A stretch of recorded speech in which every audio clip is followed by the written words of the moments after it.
So you do a load of laundry in your front loader washing machine, and at the end of the cycle, you discover there's detergent or fabric softener left in the drawer. You hop on the internet, they say use a brush, clean the mold, and Bob's your uncle, right? So you try that, it doesn't work. What the heck do you do then?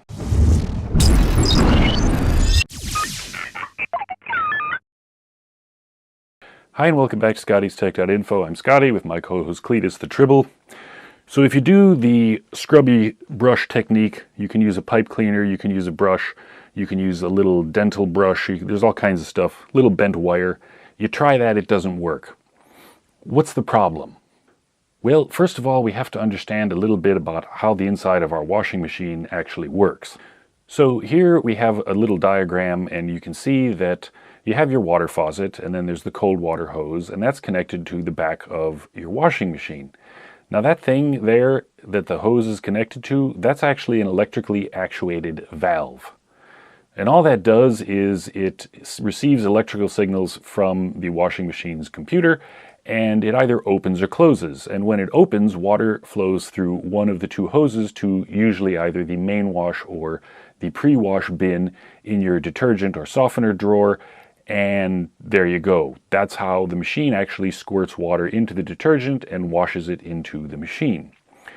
So one problem can be that, of course, if there's mold clogging the little sprayers, the little holes that shoot the water down on the detergent, if those are clogged, it doesn't flow. So what else could be causing a reduction in water flow? Well, as it turns out, your cold water pipe is connected to a little threaded connector on the back of the machine, and inside that threaded connector there are usually filters. So what we need to do is disconnect the water and clean those little filters. Step one is to find the cold water faucet, turn that off so that there's no more water. You'll have to access the back of your washer. What you're going to do then is grab a towel and unscrew the cold water pipe from the back of your machine, mopping up any water. And then you're going to see something like this guy. Now, this is the entire water valve that I recently replaced in a machine of mine. And if you look inside, you're going to notice, a filter. So what we want to do is grab a screwdriver or a pair of pliers and just gently pry that guy out. So this guy is going to be all covered in schmutz. There can be sand, grit, like all kinds of junk in there. So you're going to take that guy out, and then if you look very closely in here, you'll see there's this little mesh thing. So you take something and you very gently pry that guy out.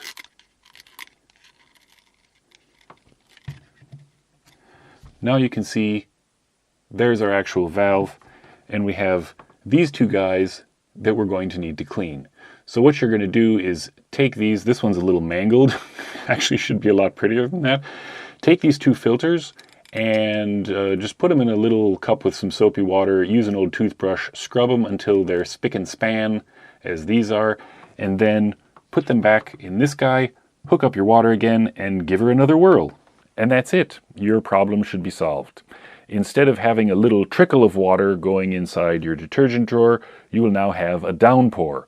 All the detergent and softener will be washed properly into the machine. You'll have less buildup, and most likely because of the increased water pressure going through the detergent dispenser, you'll have less mold buildup as well. For more techie tips, see ScottiesTech.Info. Thanks for watching. See you next time.